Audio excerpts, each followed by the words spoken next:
여러분 안녕하셨습니까?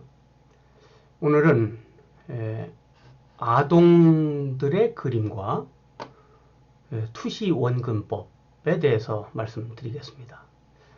아동들의 그림은 대개 투시 원근법적인 표현이 없습니다. 자, 이 그림 보시면 대개 아이들은 이렇게 뭘 그릴 때, 그림을 그릴 때 나열식으로 그립니다. 해도, 구름도 나열식으로 그렸죠. 나란히. 또 친구들도, 화난 친구도 이렇게 나란히 그립니다. 그러니까 원근이 없죠. 가까이 있는 것과 먼 것을 표현하지 않습니다. 그래서 평면적으로 합니다. 그리고 사람을 그릴 때도 옆모습이라든지 뭐 이렇게 시각적인 표현이 아니고 옆모습을 분명히 봤을 텐데도 불구하고 그런 본 걸 그리는 게 아니라 정면에서 본 얼굴, 자세 이렇게 개념적인 모양과 형태를 그립니다. 이런 것들이 이제 아동들 그림의 공통점이죠. 그래서 이런 식으로 그리는 그림을 아동화라고 이름을 붙인 겁니다. 그러니까 아동화란 말은 아동들이 그렸기 때문에 아동화가 아니고 아동스런 그림 양식이기 때문에 이제 아동화라고 이름을 붙인 거죠. 근데 사실은 할머니들도 그림을 그리게 하면 대개 이렇게 그립니다. 그래서 어렸을 적에 그림 그리던 그 방식이 청장년기에 특별히 계기가 없는 한 바뀌지 않아요. 그래서 노인이 됐을 때도 분명히 사회 경험을 많이 하고 손자까지 다 기르고 한 할머니들도 그림을 그리게 하면 막상 이렇게 그리는데 이거는 할머니들의 지적 수준이 뭐 낮아서가 아니라 사실은 그 어렸을 적에 그리던 그 그림 뇌쓰기를 쉬고 있다가 할머니 때 그 뇌쓰기를 가지고 그냥 그림을 그리기 때문이라 이렇게 볼 수 있겠습니다. 근데 아동들의 그림은 아까 나열식, 평면식, 또 개념적이다 이렇게 말씀드린 바와 같이 투시 원근법이 없습니다. 원근감을 나타내지 않으니까. 그런데 아동이라고 해서 다 그렇게 그리는 게 아니고 아동들 중에 한 3% 정도는 전혀 배우지 않았는데도 투시 원근법적인 표현을 하는 겁니다. 걔는 왜 자기가 그렇게 그렸는지 모르죠. 그러나 그렇게 그리는 아이들이 있습니다. 그러니까 그런 아이들에 대해서 우리가 어떻게 이해를 해야 되는지, 어떻게 취급을 해야 되는지 이런 문제에 대해서도 우리가 어른이니까 이런 문제를 한번 생각해 봐야 될 것 같습니다. 자, 그래서 아동들에게 한번 과제를 주어 보겠습니다. 그림을 그리게 하는 겁니다. 어떤 그림을 그리게 하는 거냐 하면은 이렇게 상자를 보여주는 거예요. 이런 상자를 보여주고 이걸 이제 감추는 겁니다. 안 보여주고 그려라. 그러면은 기억을 그리는 거죠. 봤던 기억을. 우리는 모두 이 사람이란 모두 기억을 가지고 행동하는 겁니다. 그림을 그릴 때도 기억으로 행동하는 거고 노래를 부를 때도 기억으로 하는 거고 말하는 것도 기억이고 걸음을 걷는 것도 다 기억입니다. 이렇게 하더니 넘어지지 않았다는 것을 뇌가 잘 기억하고 하는 겁니다. 그렇기 때문에 이 지금 상자를 보여주고 이 상자를 어떻게 인출하나 이것을 이제 알아보는 거죠. 그래서 이제 그림을 그리게 해보면 아이들이 이제 그림을 그리는 스타일이 뭐 아이들이 다 다르지만 그리는 스타일은 몇 가지밖에 안 됩니다. 이렇게 그리는 아이들이 있습니다. 전부 정육면 체질을 보여줬는데 이렇게 마른 목걸로 된 그림을 그리는 겁니다. 또 어떤 아이는 이렇게 여기가 직각이 되게 그립니다. 직각 사각형을 그리고 그 다음에 수직선을 긋고 이게 나란한 수직선이죠. 그리고 요거하고 이렇게 나란하게 하거나 아니면 약간 벌어지거나 뭐 이렇게 그립니다. 또 어떤 아이는 역시 이렇게 직각인 정사각형을 그리고 수직선을 그리고 또 여기를 이렇게 반듯하게 하는 아이들이 있습니다. 또 어떤 아이는 이렇게 밑을 벌어지게 그립니다.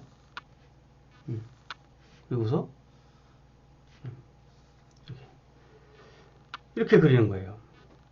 그래서 이제 이런 아이도 있죠. 요거는 이제 같은 스타일로 해석을 해야 될 것 같은데, 정육면체를 정사각형을 놓고 이렇게 옆으로 그리는, 이 옆으로 나란히 해서 그리는 겁니다. 이런 그림이 있습니다. 대개 아이들은 요 스타일이 많아요. 요 양쪽은 적습니다. 근데 이 아이들은 이게 투시 원근법으로 그린 겁니다. 아이들한테 안 보이는 모서리를 한번 점선으로 나타내 볼래? 그러면 굉장히 어려운 일인데도 아이들이 아주 어렵지 않게 합니다. 그래서 투시 원근법적으로 소실점이 생기게 그린 겁니다. 밑으로도 소실점이 3군데나 생기게 그린 겁니다. 근데 아이들한테 물어봅니다. 이렇게 그린 아이들한테, 어째서 이렇게 그렸지? 이렇게 물어보면 얘는 아니 이렇게 생겼잖아요? 이렇게 말합니다. 이렇게 생겼잖아요? 라는 말은 뭐죠? 눈으로 볼 때 모양이 이랬잖아요? 그 말이죠. 그 다음에 이렇게 그린 아이들한테 왜 이렇게 그렸지? 라고 물어보면 네모난 것이 놓여 있으니까요. 또 네모난 것이 책상에 서 있어요. 이렇게 말하는 겁니다. 이건 뭐죠? 네모난 것이, 정육면체는 네모나다, 한 면이 직각으로 되어 있다 라는 사실을 산수 시간에 배우지 않았어도 그걸 하나의 지식으로 만들어서 지식화해서 그림을 그렸고 그렇게 말을 하는 거죠. 이렇게 그린 아이도 마찬가지입니다. 네모난 것이 서 있어요. 이게 책상을 나타낸 겁니다. 책상에 서 있어요. 이렇게 그린 아이들은 말로 분명하게 이유를 말하는 겁니다. 이렇게 그린 아이한테 왜 이렇게 그렸지? 라고 물어보면 이상하다. 난 이렇게 그리려고 했는데, 이렇게 말하는 겁니다. 얘는 이렇게 그리려고 했는데, 시각적으로 그리려고 했는데, 본 것처럼 그리려고 했는데 이렇게 됐다 그 말이죠. 그래? 그러면 다시 한번 그려볼래? 그러면 다시 그립니다. 그런데 역시 다시 그리는 거예요. 다시 이렇게 그리는데 도로 똑같이 그립니다. 이상하다. 왜 이렇게 되지? 그러는 겁니다. 그래? 그러면 이 그림을 보고 그려볼래? 그러면 아주 대답을 또 싱겁게 잘합니다. 네. 그러고서 또 그리는 겁니다. 그런데 역시 똑같이 그리는 겁니다. 이렇게 똑같이 그립니다. 그러니까 아이들의 의지와 관계가 없이 그림이 나오는 겁니다. 이상하다. 왜 똑같이 되지? 그러는 겁니다. 그래서 그럼 너 말이야, 네가 이 그린 것에 안 보이는 모서리 있지? 그 안 보이는 모서리를 점선으로 나타내 볼래? 그러면 점선으로 전혀 망설이지 않고 점선으로 나타냅니다. 이렇게. 그래서 그럼 이 점선으로 나타낸 것을 진하게 하고 이걸 한번 뒤집어 볼래? 그러면 이 그림을 이렇게 뒤집으면 투시법적으로 딱 맞는 그림이 됩니다. 말하자면 이 마지막에 역원근법으로 그린 아동은 투시원근법적으로, 우리가 이게 시각적으로 본 겁니다. 시각적으로 그리고 싶었는데 우리 망막에는 상이 이렇게 맺히니까 이 망막상을 뒤집어서 그려야 되는데 뒤집지 않은 거예요. 그 뒤집지 않은 자기 그림을 보고 마음에 들지 않았던 겁니다. 얘는 그러니까 본 것을 그리려고 했는데 반전시키지 않은 거죠. 상하 반전시키지 않은 겁니다. 얘는 사실은 망막에 이렇게 맺혔는데 반전시킨 겁니다. 이 두 그림에는 진실이 하나도 들어있지 않습니다. 정육면체라는 정보, 지식도 들어있지 않죠. 또 이 실물의 크기 뭐 이런 것들이 들어있지 않습니다. 그러나 이 그림은 본발을 그린 거고 이것도 본발을 그린 겁니다. 이건 망막에 맺힌 상을 그린 거고 이거는 망막에 맺힌 상을 반전시켜 그린 겁니다. 자, 우리 보통 사람들이 다 세상을 사실은 망막에는 거꾸로 상이 맺히잖아요. 근데 우리가 그걸 반전시켜서 보는 거죠.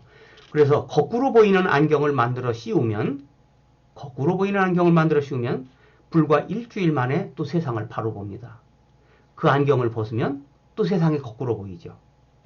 이렇게 뇌가 만드는 거였습니다. 이 뇌가 만드는 방식, 이것이 바로 그림 그리기인데 그런 것을 또 한 가지 다른 실험을 한번 해보면 포테이토 칩 통을 보여주는 겁니다. 이거 뭐 아이들이 다 알죠. 그래서 이거 통 알죠? 포테이토 칩이죠. 그리고서 이제 감춥니다. 그다음에 아까 본 것 포테이토 칩 통을 그려볼래? 그러면 역시 몇 가지 타입이 나옵니다. 하나는 이렇게 약간 밑이 좁게 해서 이렇게 그립니다. 하나는 동그랗게 그리고 반드시 그리고 또 동그랗게 그리는 겁니다. 하나는 동그랗게 나타내고 직선을 그리고 아래를 반드시 하는 겁니다. 또 한 타입은 아주 특이한데 이렇게 조그맣고 까맣게 하고 여기를 동그랗게 한 다음에 이렇게 그리는 겁니다. 자, 그래서 이제 역시 물어봅니다. 이렇게 그린 아이한테 왜 이렇게 그렸지? 그러면 이렇게 생겼잖아요. 말하자면 자기가 본 모양을 그렸다 이 말입니다. 이렇게 그린 아이한테 너 왜 이렇게 그렸지? 그러면은 동그란 것이 두 개 있고 나란히 이어져 있잖아요.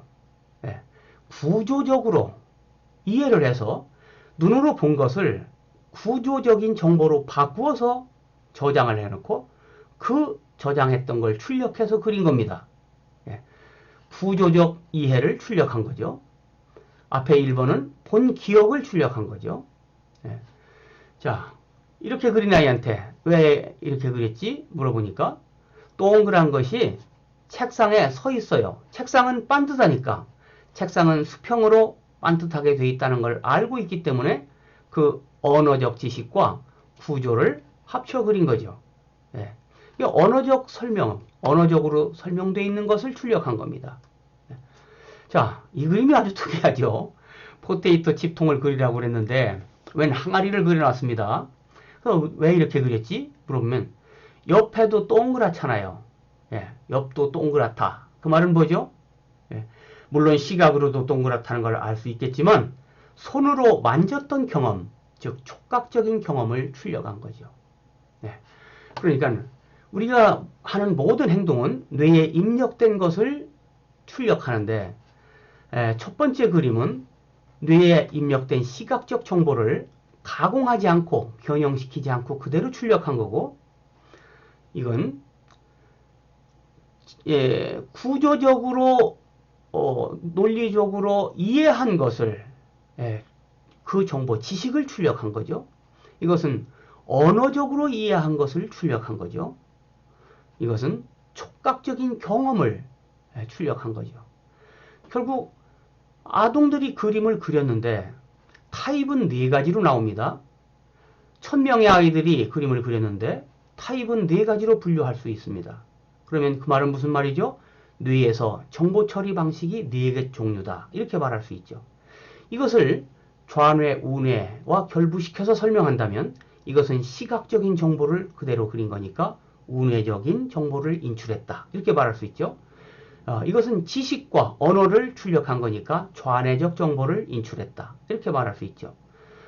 이거는 촉각적인 경험을 인출한 건데 우리의 감각적인 경험은 대개 뇌간이나 혹은 오른쪽 뇌, 우뇌와 더 상관이 높습니다. 그래서 결국은 그 출력 방식에 의해서 그림이 달라진다. 출력 방식에 의해서 그 사람의 말이 달라지고 걸음걸이가 달라지고 노래도 달라지고 그런 걸 바로 설명할 수 있게 되죠. 네. 자,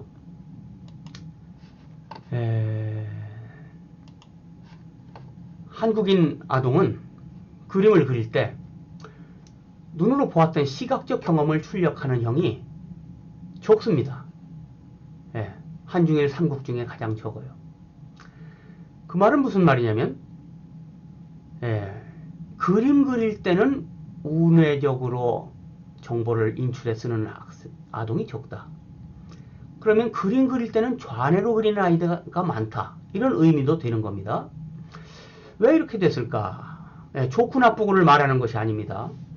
우리 자신, 우리 한국인 자신을 잘 이해하는 한 가지 방안을 생각하는 겁니다. 남방계형이 개념적으로 합니다. 언어적으로 합니다. 근데 한국인은 모계의 남방계형 요소가 더 많습니다. 그래서 모계의 형질적 영향이 더 강하게 작용한 것이 우리 한국인 아동들의 그림 그리기 타입이다. 이렇게 말할 수 있겠습니다. 자, 미술적으로는 어느 쪽이 더 좋다, 나쁘다 이렇게 말할 수는 없지만 본바를 본바대로 언어나 지식으로 변형하지 않고 그대로 출력할 수 있는 그런 능력이 어디에 관련이 있느냐면 과학기술 분야에 관련이 있는 겁니다. 근대에 와서 중요한 능력이라고 볼 수 있죠. 이런 사실을 우리가 잘 접어두고 염두에 두고 우리 한국인을 이해할 생각을 하면 되겠습니다. 자, 본인의 의지와 목적에 맞게 출력할 수 있는 뇌회로를 만들어줄 수 있다면 아동들은 본바대로 그리고 싶어 합니다. 그런데 다른 그림이 나오는 거예요. 그러니까 자기 성취력을 높인다는 것은 아동들에게 있어서는 본바대로 그리게 하는 일입니다. 사실은. 그런데 그런 것을 아동들 미술 교육에서 아직까지 아동이니까 아동스럽게 그려야 된다는 선입견 때문에 그냥 방치해 왔습니다. 그래서 적어도 5학년 정도 되면 이렇게 본바대로 그릴 수 있도록 해야 이것이 곧 자기 성취력을 높이는 일이고 그렇기 때문에 교육적이다 이렇게 말할 수 있겠고 이런 개념을 저는 교육미술론이라고 부르고 있습니다. 결국은 우리가 모두 모든 문화 활동이 뇌로부터 이루어지는데 우리 한국인 뇌가 중국인, 일본인과 다른 점이 있는 겁니다. 그 다른 점은 바꿀 수 없지만 그것을 교육을 통해서 바람직한 어떤 방향으로 유도하고 하는 것도 교육에 해야 될 한 가지 방법이 아닌가 이렇게 생각할 수 있겠습니다. 다음 시간에 뵙겠습니다.